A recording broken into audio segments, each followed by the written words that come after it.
Today is Friday, April 10th, 2026. Welcome to This Week in Natural Refrigerants News, where we recap the top stories on naturalrefrigerants.com. This podcast is generated and read by artificial intelligence and may contain errors. We're your hosts, AT&MO, and the articles for today's podcast were organized by naturalrefrigerants.com's managing editor and written by its writers.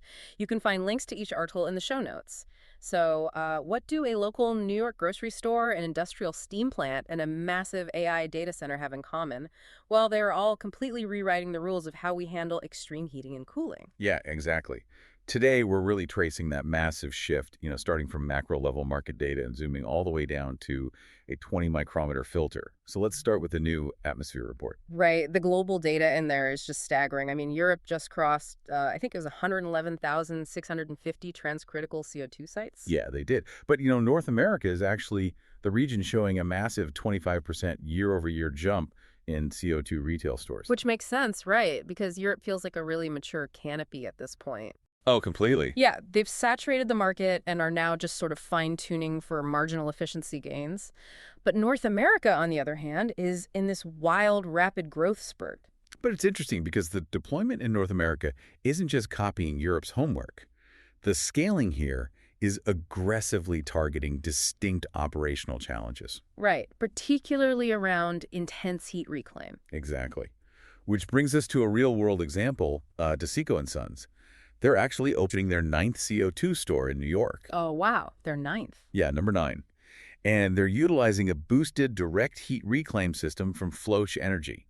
And they are hitting a COP of 6. A COP of 6 is huge. Let's unpack how they're actually achieving that number, because it really comes down to active system manipulation, right? Yeah, I mean, instead of just taking whatever waste heat the refrigeration cycle passively throws off, they are modulating the compressor head pressure in direct response to the building's heating demand signal. So by artificially raising that pressure, they force the system to reject heat at a much higher temperature. And that perfectly matches the store's winter heating load. Precisely. They are essentially turning the refrigeration rack into a high-performance heat pump that just happens to keep food cold. That's such a smart way to do it.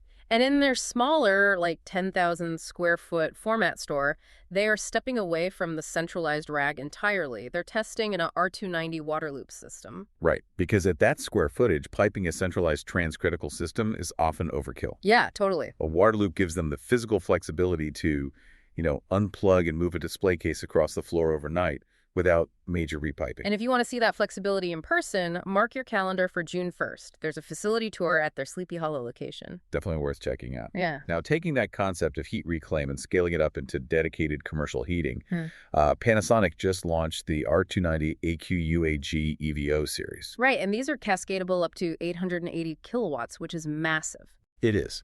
But what's really critical here is the winter performance. They are generating 75 degrees Celsius outlet water even when the ambient air drops to -2 degrees. Wow, -2 degrees. That is the real threat to traditional gas boilers right there. Oh, absolutely.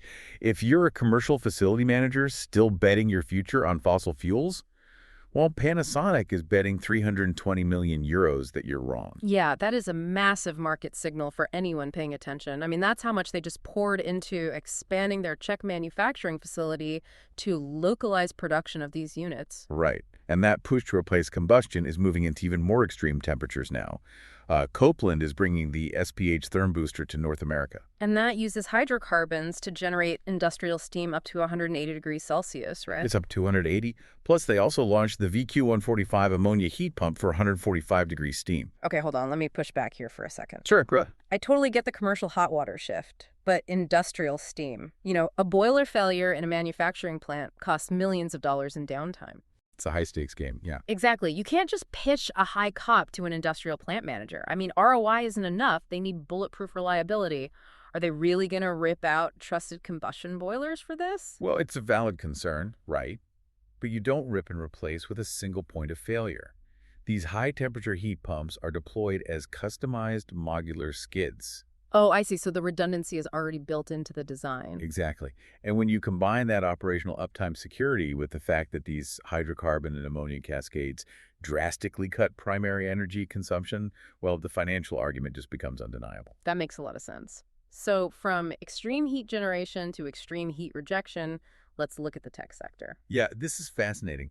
Carell's Enrico Boscaro is predicting the data center liquid cooling will capture 30% of the market by 2028. 30% is huge, but the heat density of modern processors is really forcing the shift from air to liquid. It really is. Yeah. But direct liquid cooling requires incredibly strict water quality. Yeah. I mean, the coolant distribution units, or CDUs, require 20 micrometer filters. Which is just wild. To put that into perspective for you, a 20 micrometer particle is basically invisible to the human eye. Completely invisible, yeah. But if just one slips through, it's like a broken down car creating a permanent 10-mile traffic jam on a high-speed data highway.